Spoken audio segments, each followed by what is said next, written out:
ठीक ठीक, total internal reflection.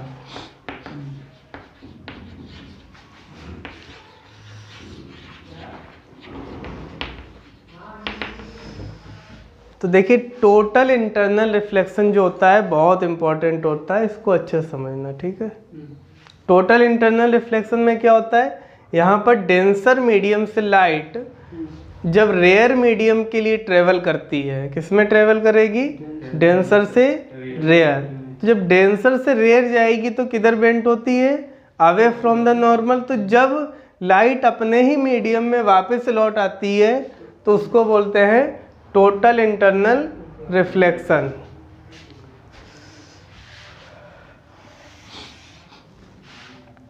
तो ये हमने डेंसर मीडियम लिया है, डेंसर, और ये रेयर, इसको एयर ले लेते हैं और इसको वाटर। तो एयर रेयर मीडियम है और वाटर डेंसर मीडियम। तो यहाँ पर ये हम सोर्स लेंगे जहाँ से लाइट चलेगी। तो जो लाइट नॉर्मली इंसिडेंट होगी तो यहाँ पर I जब 0 होगा तो R भी 0 हो जाएगा, ठीक है। तो सीधी चली जाएगी लाइट। अब जो लाइट किसी 0 से अधिक एंगल पर जब इंसिडेंट होगी ये, तो ये away from the normal bent होगी इस तरह से। और एंगल हम दिखे जब इंक्रीज करेंगे तो यहाँ पर एंगल ऑफ रिफ्रैक्शन और अधिक होगा, और एक टाइम बाद ये यहाँ पर जब हम लाइट इंसिडेंट कराएंगे तो इस सरफेस के पैरेलल हो जाएगी। इसको बोलते हैं ग्रेजिंग रिफ्रैक्शन। क्या बोलते हैं, ग्रेजिंग रिफ्रैक्शन। ग्रेजिंग का मतलब सरफेस के पैरेलल, समझ गए। यानी जो ये इसको बोलते हैं इंटरफेस। क्या बोलते हैं, इंटरफेस।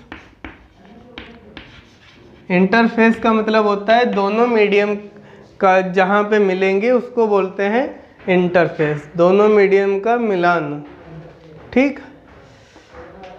तो ये रिफ्रैक्टिंग रे यानी रिफ्रैक्ट हो रही रे, इसको बोलते हैं क्रिटिकल एंगल। क्या बोलते हैं, क्रिटिकल।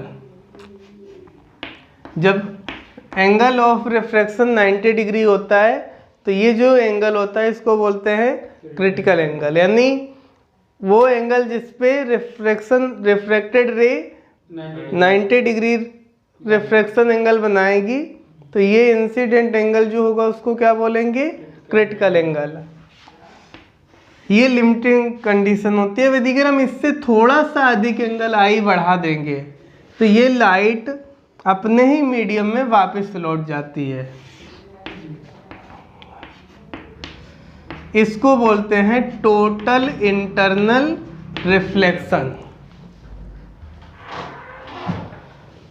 देखिए समझिएगा, यहाँ पे ये मैंने सोर्स लिया है, सोर्स से लाइट इस यहाँ पर इंसिडेंट होगी, ये डेंसर से रेयर मीडियम में जा रही है। तो जब डेंसर से रेयर में जाएगी तो ये I कम होता है तो एंगल ऑफ रिफ्रैक्शन अधिक होता है। ये लाइट यहाँ पर इंसिडेंट हुई तो away from the normal bent होगी। कैसे बेंट होगी, away from the normal. I के वैल्यू हम इंक्रीज करेंगे, यहाँ पर I को मैंने बढ़ाया तो एंगल ऑफ रिफ्रैक्शन भी और बढ़ जाएगा। तो धीरे धीरे I को हम इंक्रीज करते गए, R बढ़ता जाएगा, और एक टाइम बाद R की वैल्यू कितनी हो जाएगी, 90। R की वैल्यू कितनी होगी, 90। अब R 90 से अधिक नहीं हो सकता, हम I की वैल्यू बढ़ाएं तो R बढ़ना चाहिए। अब R की वैल्यू रिफ्रैक्शन एंगल 90 से अधिक पॉसिबल ही नहीं है, तो R 90 से अधिक नहीं हो सकता। जब नहीं हो सकता तो ये क्या करेगी, लाइट अपने ही मीडियम में वापस लौट आती। इसी को बोलते हैं टोटल इंटरनल रिफ्लेक्शन, ठीक है। अब इसकी जो कंडीशन होगी, कब TIR होगा, तो ये जहाँ पर ये लाइट इंसिडेंट हो रही है और ये आर की वैल्यू 90 डिग्री है। इस पॉइंट पे हम स्नेल्स लॉ लगाएंगे, इसको हम क्यू पॉइंट ले लेते हैं। तो at Q by Snell's law, तो लगाइए sine I C upon sine R is equal to होगा 1 and 2, यानी सेकेंड मीडियम का रिफ्रैक्टिव इंडेक्स फर्स्ट मीडियम के रेस्पेक्ट में। इसको लिखेंगे n2 अपॉन n1। अब सेकेंड मीडियम यहाँ पे मैंने एयर लिया है फिलहाल, तो इसको साइन 90 की वैल्यू कितनी होती है 1, तो ये sine I C is equal to होगा n2 अपॉन n1। तो इसको ऐसे ही लिख लीजिए, आई सी क्रिटिकल एंगल जो आएगा sine inverse n2 upon n1 के होगा। तो ये फार्मूला आ जाता है। अब यहाँ पर इसके अकॉर्डिंग अगर हम लिखें, जो अभी मैंने मतलब लिया है एयर और वाटर, तो ये I C is equal to होगा sine inverse 1 upon N W. Water का रिफ्रैक्टिव इंडेक्स अभी हम एन डब्लू ले लेते हैं, तो ये फार्मूला आ जाएगा टोटल इंटरनल रिफ्लेक्शन के लिए। कोई डाउट आपको तो कोई होगा ही नहीं।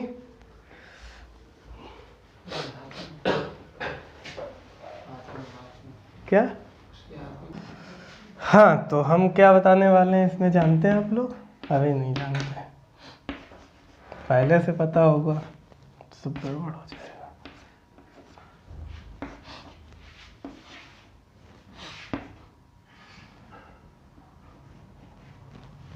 देखिए,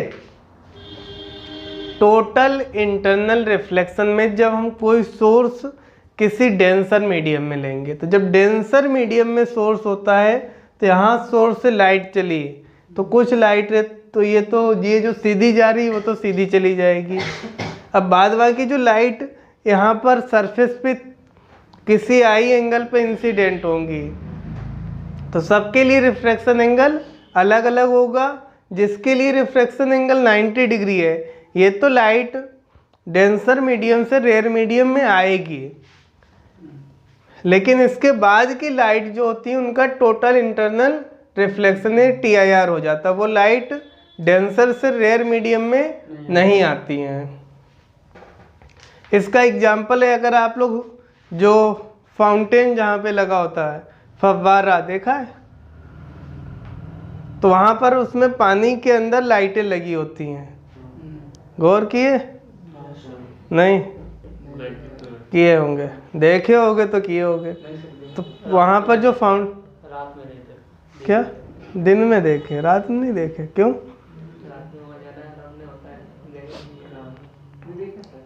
अरे जिसने रात में देखा होगा, दिन में लाइट नहीं जलाई जाती है, ठीक है। तो जहाँ पे फाउंटेन लगा होता है तो वहाँ पानी के अंदर उसके लाइटें लगाई जाती हैं। तो जब वो लाइट ऑन की जाती है तो उसमें कुछ ही एक छोटा सा स्पॉट बना होता है, उतने से ही लाइट बाहर निकलती है, पूरे एरिया से लाइट नहीं आती है भाई। अगर वही बल्ब दिगर हम ऐसे खुले में लगाते तो पूरे में लाइट फैलाता, लेकिन वहाँ पे क्या होता है, एक सर्किल बनता है, उतने से लाइट बाहर निकल के आती है। ये सर्किल चारों तरफ इसी तरह से लाइट निकलेगी ना भाई। इस पॉइंट के लेफ्ट है तो राइट भी पॉइंट मिल रहा है इसी आई एंगल पे, इधर भी होगा इसके बैक साइड, तो पूरे सर्कुलर पैटर्न इसमें एक पूरा सर्किल बनता है जिससे लाइट ये बाहर आएगी। तो ये इतना स्पॉट चमकता हुआ दिखता है, बाद बाकी अंधेरा होगा, यानी बाद बाकी स्पेस जो जगह बची हुई है वहाँ से लाइट बाहर नहीं निकलेगी। तो अगर आप एक्सपेरिमेंट कर फिलहाल मत कीजिएगा, शॉक लग सकता है, ठीक है। उसके लिए बहुत ध्यान रखना पड़ता है, जो वायर है उसका करंट वाटर में ना जाए, तो वो अच्छे वायर यूज किए जाते हैं उनमें। लिक्विड टिप आता है। हाँ, तो यहाँ पर सोर्स को हम किस में रखते हैं, डेंसर मीडियम, यानी यहाँ पर वाटर के अंदर सोर्स होता है बल्ब, तो वहाँ से ये लाइट चलती है और ये फैलती है, तो इतने सर्किल से लाइट बाहर निकलेगी, उतना चमकता हुआ दिखेगा आपको, बाद बाकी से लाइट नहीं निकलेगी। जो टेम्पल होते हैं बड़े, उनमें लगे होते हैं फव्वारे, तो वहाँ पर भी लगा होता है ये, या अच्छा कोई पार्क हो, क्या चौराहे, हाँ चौराहों पे भी लगे होते हैं। ये आपका कौन सा है, एरोड्रम, वहाँ पे लगे हैं। अब देख लीजिए, इसमें कुछ और भी बताना है, आप लोग नोट करने लगे थे। ये साइन IC की वैल्यू यहाँ पर कितनी आई थी, 1/μW या N2/N1, जो भी आए थे, अभी इसी तरह से लिख लेते हैं, ठीक है। तो यहाँ पर साइन थीटा आ गया, ये परपेंडिकुलर अपॉन हाइपोटेनियस।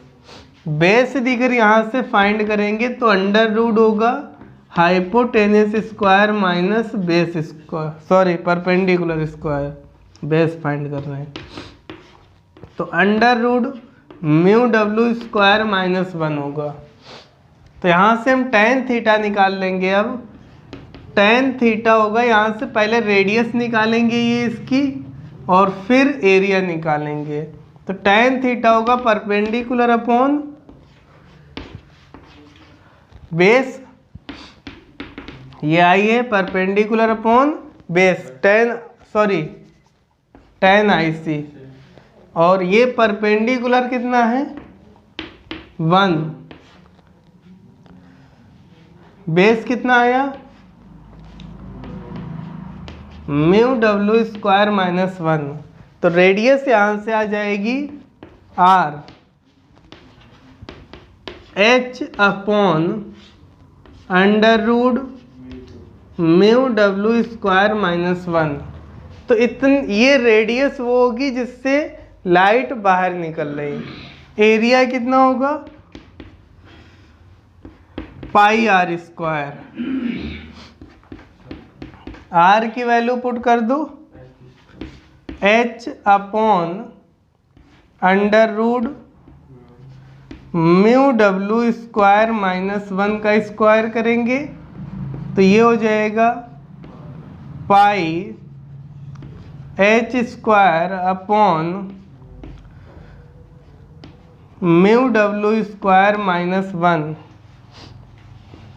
ये वो एरिया होगा जहाँ से लाइट डेंसर मीडियम से रेयर मीडियम में बाहर आ रही है, तो इतना एरिया आएगा जिससे लाइट निकलती हुई दिखेगी। अब यहाँ पे सोर्स कितनी डेप्थ पे है वो दिया होना चाहिए। कभी R रेडियस दे देता है तो ये डेप्थ पूछ लेता है, समझ गए। ये फार्मूला लगेगा, R is equal to H upon under root μW square minus 1 होता है। तो कभी रेडियस दी होगी तो H डेप्थ पूछ लेगा, या डेप्थ दी है तो R पूछ सकता है, या एरिया, कितने एरिया से लाइट बाहर निकल रही है। ज़्यादा कम पर निर्भर करता है। हाँ, तो गहराई बढ़ेगी, रेडियस चेंज हो जाएगी, एरिया भी घट जाएगा। tan थीटा क्या है, R अपॉन H है ना, तो H बढ़ा दोगे तो R घटेगा, रेडियस घटेगी। तो जितनी गहराई पे सोर्स लगाओगे उतने कम एरिया से लाइट बाहर निकलेगी।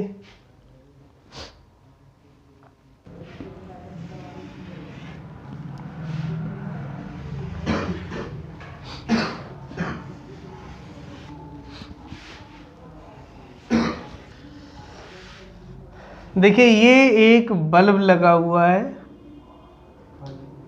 बल्ब नहीं जानते, 100 वाट का। हाँ, इसके पानी के अंदर लगा है, वाटर है। इसका रिफ्रैक्टिव इंडेक्स जो है 1.5 है।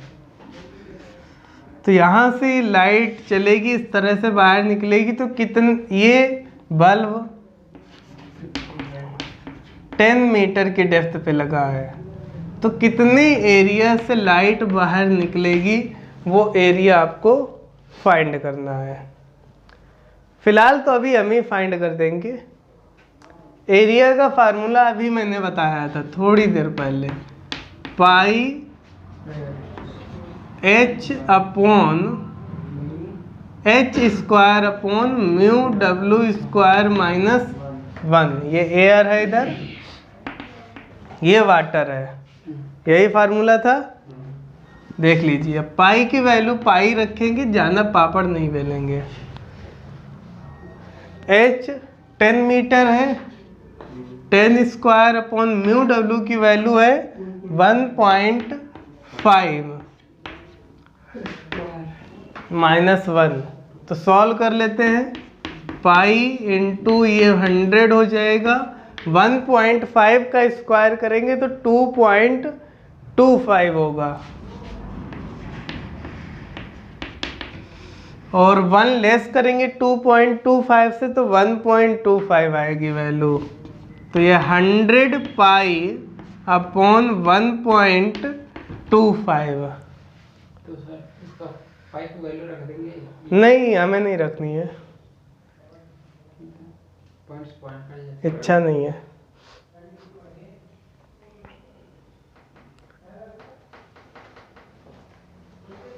आप 1.25 से डिवाइड करेंगे, 1.25 का मतलब है 5/4।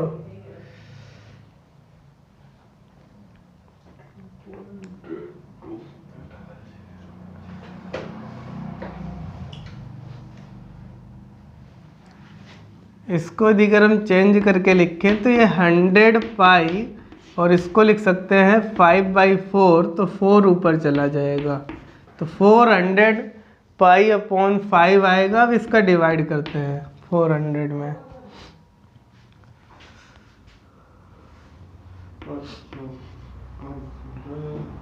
तो 80 आएगा पाई। तो ये मीटर स्क्वायर, ये एरिया की वैल्यू आएगी 80 पाई मीटर स्क्वायर एरिया से लाइट बाहर निकलेगी। क्लियर? कोई डाउट नहीं?